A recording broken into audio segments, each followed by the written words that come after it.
Hello everyone and welcome to my channel essence of coding. और आज हम लोग कंप्यूटर साइंस क्लास 11th का chapter number 2 encoding schemes and number system को continue करने जा रहे हैं, जिसका कि हम लोग पार्ट 8 डिस्कस करेंगे।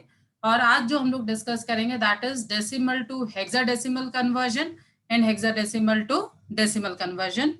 सबसे पहले आपको ये समझना है कि आप यूनिट वाइज अगर देखा जाए तो हम लोग अभी भी यही वाला पार्ट डिस्कस कर रहे हैं। मैंने आपको पहले से ही बता रखा था कन्वर्जन्स में बहुत डिफरेंट टाइप्स के कन्वर्जन्स हैं। मैंने आपको पहले ही बता दिया decimal to binary, binary to decimal, similarly decimal to octal, octal to decimal. अब इसी का तीसरा जो कन्वर्जन है that is decimal to hexadecimal and hexadecimal to decimal conversion. Fine, तो आज हम लोग वो वाला पार्ट डिस्कस करेंगे। जिन्होंने पहले वाले वीडियो नहीं देखे वो पहले वाले वीडियो देख ले, ताकि उन लोगों को अच्छे से आप लोग प्रैक्टिस कर सके।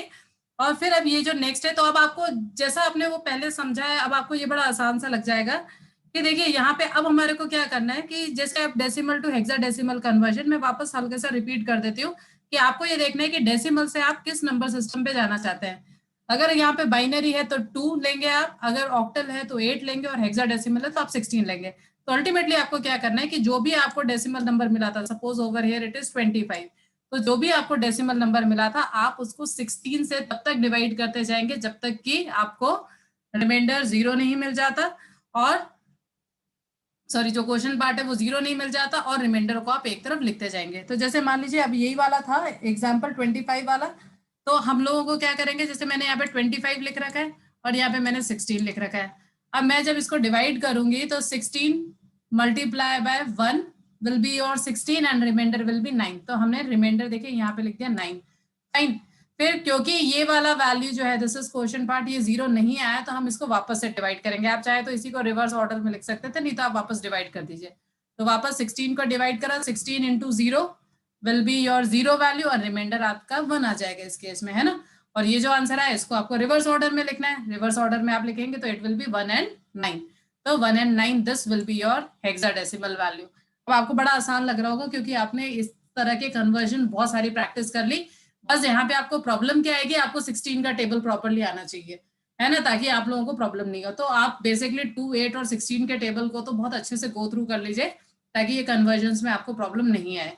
फिर इसके बाद में इसी का एक और एग्जाम्पल देखते हैं। जिनको यहाँ तक समझ में आ गया अगला एग्जाम्पल वो खुद से कर लेंगे वीडियो पॉज करके, और जिनको नहीं समझ में आए वो ये वाला वीडियो, ये वाला इसको भी कंटिन्यूएशन में देख सकते हैं इस पर्टिकुलर एग्जाम्पल को। तो देखिए अब 65 है, 65 को मैं क्या करूंगी, वापस में 16 से डिवाइड करूंगी। अब 16 से जब मैं यहाँ पे डिवाइड करूंगी तो 16 इंटू 4 विल बी योर 64, और रिमाइंडर आपका आ गया यहाँ पे 1। ठीक है, फिर वापस से क्योंकि ये जो क्वेश्चन पार्ट था दिस इज नॉट 0, तो मैं क्या करूंगी, इसको वापस से डिवाइड करूंगी। तो 16 इंटू 0 विल बी 0 ओनली, और जो रिमाइंडर आएगा इट विल बी 4। तो जैसे कि यहाँ पे आपका 0 आ गया, बस आपको अब स्टॉप कर देना है, और ये जो आंसर है इसको आपको रिवर्स ऑर्डर में लिख देना है। तो नाउ इट इज 4 एंड 1। तो जब हम इसको रिवर्स ऑर्डर में लिखेंगे इट विल बी 4 एंड 1। तो 65 जो डेसिमल नंबर है उसकी जो हेक्साडेसिमल वैल्यू है that is 4 and 1। I hope आपको ये भी समझ में आ गया होगा। अब इसके बाद में जो नेक्स्ट है that is decimal to hexadecimal में फ्लोटिंग पॉइंट वैल्यू अगर आ जाती है तो।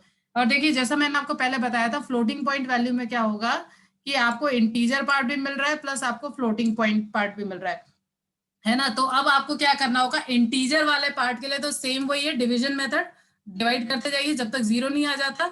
और जो आपका फ्लोटिंग पॉइंट पार्ट है उसमें आपका आएगा मल्टीप्लीकेशन मेथड, उस जिसमें आप क्या करेंगे 16 से मल्टीप्लाई करते जाएंगे। यानी देखिए जैसे मैंने यहाँ पे क्या करा कि जब मैं इसको डिवाइड करूंगी तो ये वही है 16 इंटू 1 विल बी 16, 9 कैरी आ गया, सॉरी 9 रिमाइंडर आ गया। और सिमिलरली वापस 16 को जब मैं करूंगी तो 16 0 इंटू 0 विल बी और 0 वैल्यू, और 1 आपका रिमाइंडर में आ जाएगा। ये तो हम लिखेंगे रिवर्स ऑर्डर में। और बात करते हैं बाकी जो रिमेनिंग हमारा 0.34 है, 0.34 के लिए आपको क्या करना पड़ेगा, अब आपको यहाँ पे मल्टीप्लाई करते जाना होगा इसको बार बार 16 से। और मैंने आपको पहले भी बता रखा था इसमें जो भी इंटीजर पार्ट आएगा वो आपको कैरी में लिखना है। जैसे मान लीजिए मैंने 0.34 को जब 16 से मल्टीप्लाई करूंगी तो फ्लोटिंग पॉइंट वैल्यू तो आपकी 44 है, और यहाँ पे जो भी नंबर आया होगा that you have to write in the carry part, है ना। तो ये एक्चुअल में जब आप इसको मल्टीप्लाई करेंगे यू विल गेट 5.44। तो 5 जो है उसको हमने कैरी पार्ट में लिख दिया, 0.44 को यहाँ लिख दिया। अब 0.44 को वापस 16 से मल्टीप्लाई करेंगे। अब आंसर जो भी आएगा उसमें हमें क्या करना है, जो भी फ्लोटिंग पॉइंट, जो भी डेसिमल पॉइंट के बाद में जो वैल्यू आएगी उसको तो हमने यहाँ लिख दिया, और बाकी जो था वो जो कैरी पार्ट था, यानी जो यहाँ आना था वो हम लोगों ने कैरी पार्ट में लिख दिया। वापस से आप 0.04 को मल्टीप्लाई करेंगे 16 से, तो जब मल्टीप्लाई करेंगे यहाँ पे आ गया 0.64, और जो इसका कैरी पार्ट आया वो 0 आया हुआ है। तो फाइन, आपको यहाँ पे मेनली क्या समझना है कि कब तक आपको मल्टीप्लाई करते जाना है। मैंने आपको पहले भी बताया था, वापस रिपीट कर रही हूँ, जब तक कि या तो आपको सेम वैल्यू नहीं मिल जाती, जैसे मान लीजिए 0.44 ही वापस नहीं मिल जाता इस सीक्वेंस में, है ना। अगर सेम वैल्यू आ गई यानी अब क्या वो लूप बन जाएगा, तो बार बार चलता जाएगा, और या फिर यहाँ पे आपको 0 नहीं मिल जाता। फाइन, ये जो आप यहाँ पे जो लिख रहे हैं ना 0.64 के बदले अगर यहाँ पे 0 आ जाता तो भी फिर आपको स्टॉप कर देना, फिर आपको और फर्दर मल्टीप्लाई नहीं करना है। और फिर रही बात आपके एग्जाम की, जब तक आपके टीचर आपको बता दे, जनरली टीचर्स भी आपको 3 या 4 डिजिट से ज्यादा मैक्सिमम नहीं बोलेंगे। फाइन, तो अब आपको क्या करना था कि ये वाला जो पार्ट था, इंटीजर पार्ट जो था, वो तो आपको लिखना है रिवर्स ऑर्डर में, और जो आपका ये वाला पार्ट था फ्लोटिंग पॉइंट पार्ट जो था वो आपको लिखना है इन द सेम ऑर्डर। यानी यहाँ पे जो आपका आएगा, यहाँ पे ये तो उल्टा आ रहा है 19, और ये वाला सीधा आ रहा है यानी 0.570, तो 19.50570 will be your hexadecimal value. Fine, अब इसके बाद में हम लोग इसी का रिवर्स देखते हैं, हेक्साडेसिमल टू डेसिमल कन्वर्जन। अब देखिए हेक्साडेसिमल टू डेसिमल कन्वर्जन में आपको मैंने पहले भी बताया था कि जब भी हम किसी भी अदर नंबर सिस्टम से डेसिमल में जाते हैं तो हम लोग क्या करते हैं, हम लोग काउंट कर देते हैं कि यहाँ पे कितनी टोटल वैल्यूज हैं, कितने डिजिट्स हैं। तो अगर आप लोग यहाँ पे काउंट करेंगे तो देर आर 2 डिजिट्स। अब ये जो 2 डिजिट है, आप इसमें से जो भी नंबर ऑफ डिजिट्स है उसमें -1 कर दीजिए।